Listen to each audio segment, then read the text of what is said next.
the day, the biggest effect is on what we churn out in every sector. I mean, to think that people are getting out of our universities half-baked. You know, I've had an experience where I was emceeing an event and there was a whole marketing manager who I introduced to come and do a presentation on a product. Okay, tell us how to use your own product. And the person couldn't do that. And those are the kinds of professionals that we churn out when we encourage sex for grades. It's a very, very disturbing one. For me, on the other side, on the flip side as well, I'm also thinking about our national image. Too many negative stories are coming out of here. And for me, I'm looking at this purely from an African perspective and, the perspective of our image and our heritage as a people. But it's what we are doing to ourselves, Nat. Anyway, it's an important point you raise, Nat. We'll definitely delve into it during our discussion. Now, the Joy Sports Center is brought to you by MTN 4G Plus for the fastest connectivity and highest internet speed. Choose MTN TurboNet and Standard Chartered Bank here for good. Guess what? You can enjoy 50 megabytes worth of free data to browse your favorite sites everywhere you go. Just call your loved ones. You only pay for the first minutes of your call on MTN Free after 1, and the rest of your call is free. And then you also get to enjoy free 50 megabytes worth of data to browse your favorite sites. Just dial *315# to sign up now. We did for you everywhere you go. Now, Standard Chartered is taking you and your partner to watch the European champions and EPL table toppers Liverpool play live in Anfield. This is a travel and all travel expenses paid trip with a historic Anfield tour sorted. All you have to do is download the SC mobile app, open an account on the mobile banking app, use it from now till the 31st or till December 2019. If you have already opened an SC mobile account, just continue to deposit and transact on SC mobile to earn more points. The highest number of points within the promo period becomes the ultimate winner. Easy like that, easy like Firmino scoring a goal. Oh, and it's easy like when you're on a tour at Anfield and you sit in the bus and you get to see where Jurgen Klopp sits, what he does when there's there's a ride. You know, it's very interesting. And it's easy like Nathaniel Lato tying his knots. Yeah, his bow tie. I hear you can do it with your eyes closed. Let's get into sports, bro. All right, here on the Joy Sports Center this morning, I'll tell you about strong advocacy to scrap a mandatory 10% fee charged by the Ghana FA anytime a player is issued an international transfer certificate to move to a foreign league. Now, some have criticized the regulation, saying the issuance of an international transfer certificate at a fee is unfair, especially when FIFA's Article 9 of its general regulation states clearly that ITCs shall be issued free of charge. Ghana FA presidential candidate Nana Yaw Amponsah, who has years of experience as a FIFA agent, wants to change this when he's given, or if he's given the opportunity to lead the FA after the October 25 elections. When I became an FA agent, or what they used to call FIFA agent, 10 years, that's in 2008. One of the challenges I had was that each time an international transfer was being made, and the FA requested that you pay 10% in advance before the certificate was sent, the international community didn't agree to it. Like the foreign club would say, that's not true, you want to take money from us to squander. ITC is free. Then you check the FIFA regulations, and then ITC was free. So I challenged that as far back as then. And then I was told that Ghana Football Association had gone to Congress to say that for a certain fund, everybody within the football fraternity had agreed that this 10% be collected. And then if the player was a free agent, $500 was charged to the player. I said to them that it was still unfair.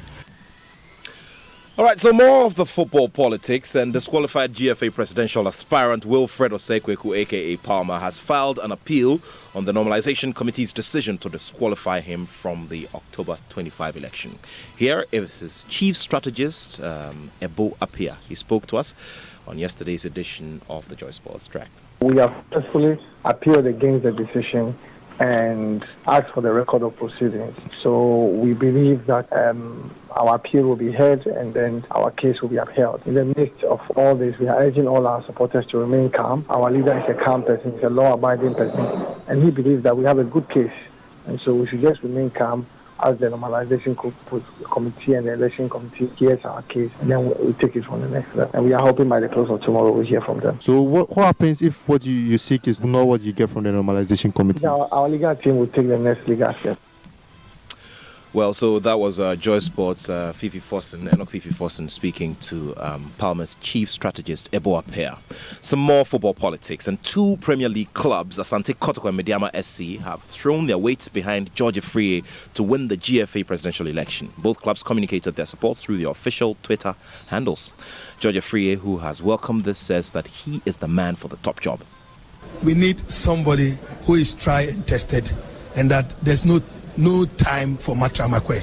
When I said that, people didn't understand. I have had the privilege and the opportunity to travel across the world to witness FIFA congresses, to witness CAF congresses, where it was shifted from Ethiopia, Egypt, Morocco, and all that.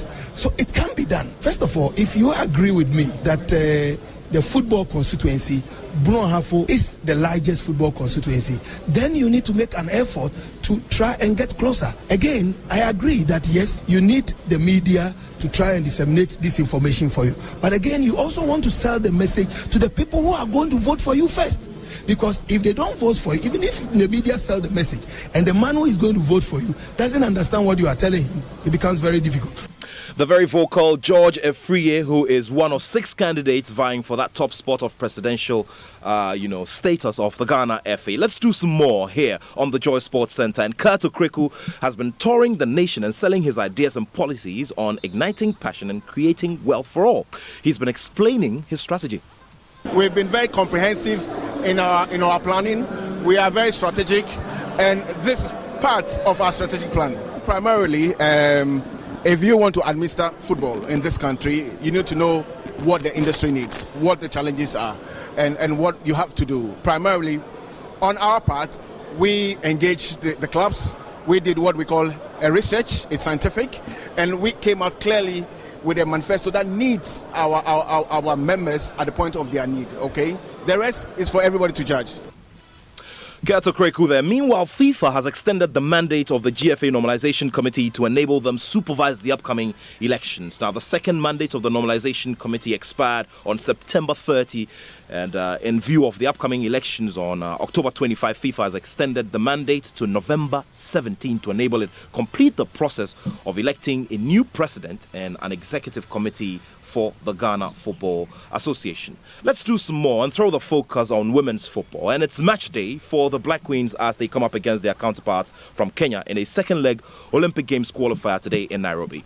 Now, after a goalless game in the first leg, the Black Queens need a win or a draw with goals to advance in the qualifiers.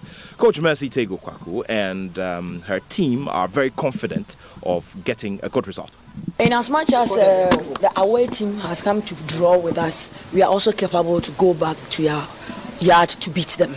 I'm not saying draw, we are going there to beat them and come with happiness. Fortunately, I just had a call from the higher authority that I requested for Portia and Sharifa. I just had the information that they will come. So I'm only waiting for them peacefully to come and join the team so that they will beef up the team to make it strong. I'm always optimistic. So I believe we can qualify. Why not? We can. In this world, there's nothing like impossible. I don't know the word impossible. All I know is possible. And with God, all things are possible. I can do all things through Christ who strengthens me. I have the strength. The girls have the strength and they are capable. So it is possible. The highly strengthened Mercy Tego Kwaku, Black Queens coach there. Now more on the national teams, because for the second time in 2 months, the Black Stars will not be in action during the international break by FIFA. Now the senior national men's football team is expected to begin the qualification campaign for the next Africa Cup of Nations next month against South Africa. And in view of this, a set of good friendly games would have come in handy. And also considering the fact that key players like Andre and Jordan Ayew, Kweju Asamoah and Thomas Partey have shown good form so far this season. Joy Sports' Benedict Owusu was one of our correspondents for the last edition of the Africa Cup of Nations in Egypt and has been assessing the possible effects this could have on the team. First of all, our placement on the FIFA rankings will go down. The Black Stars dropped from 50th position to the 51st in the world following the national team's inactivity during the international break last month. In Africa, in that same month, the team dropped to 7th behind leaders Senegal, Tunisia, Nigeria, Algeria, Morocco and Egypt. Again, our top players in Europe and elsewhere are likely not to gel when invited to the team for the 2021 AFCON qualifiers next month, since they haven't played any friendly together. Also, Coach Appiah will not get the opportunity to try new players ahead of the qualifiers, and the apathy towards the team is heightening, with no activity to try and lure the fans back to the side after exiting the AFCON on a disappointing note. Benedict Owusu there. And Daniel, sad. I met Kwesi Appiah. We had a conversation at the last FA Congress, and, we're talking about it. And, of course, you'd have to be diplomatic about it. Oh, yeah, I'm sure that we'll get one friendly game to play. Look, to think that the Super Eagles of Nigeria are playing Brazil, and this is a high-profile friendly. If they get a draw or a win, it's a big deal, and it's going to push them up in the FIFA rankings, as well as, give the coach a good assessment of his options going into the qualifiers, So it's a big deal for us. I mean, it's a big deal. For me, look, we've gone into so many tournaments where we've played friendlies, and I'll just say that 10 times beaten, 11 times shy. The Black Stars are a great team, but I'm just looking for a win, for something to boost Ghana. It's not about playing. But how do you get the wins? You need to prepare, my brother. Playing friendlies and not. What has it brought? Don't you wake up at 3 a.m. every morning? Or 2:30? When I wake up to prepare for the show. When I wake up to prepare for the show, I know what it means for us here. Well, away from the locals, the Newcastle United's former star Alan Shearer says the current Manchester United team is the worst he has seen following the 1-0 defeat at the hands of Newcastle in the English Premier League on Sunday. I have got sympathy with him because this United team is the worst team I can remember for a number of years, and it'd be very, very frustrating as a forward because of the lack of quality, the lack of balls that are coming into the box, as he did at West Ham. No movement. I just wonder whether anyone's actually saying anything to him, because nothing has changed. Well, 2 or 3 weeks ago to what I saw in the performance today. Not moving in the box, making it far, far easier for the defenders than it should be. That team at the minute is awful. Alan Shearer there, Manchester United. There's an adage in tree that says "Nyasemshe." Still on the English Premier League, and Wilfred Zaha is backing his compatriot Nicolas Pepe to come good at Arsenal after failing to find his feet since moving from France to England. The Arsenal forward, who's a record signing, has been a shadow of himself, but Zaha, who plays for Crystal Palace, insists that Pepe will hit the ground running soon. I know the pressures of the Premier League, let alone him playing for a top club. It's difficult. So I see the social media, I see everything, and it's a thing where he needs time. He's come from another league, he's young. There's that price tag that he has not put on himself. People put that on him because of his performances. So you got to give him time for him to reproduce that. It's not going to come like that. So me, I've got nothing but faith in him. I've got confidence that he'll produce the same thing that he did before, because we both play for Ivory Coast. Well, World Cup winning and Tottenham's goalie Hugo Lloris is set to miss the rest of the season due to a dislocated elbow, but he does not need surgery, and this is according to his club. So we wish Hugo Lloris well, the World Cup winning Hugo Lloris. And very soon I'm going to be, addressing you by accolades. The excessively decorated Daniel Dadzie from Western Ghana.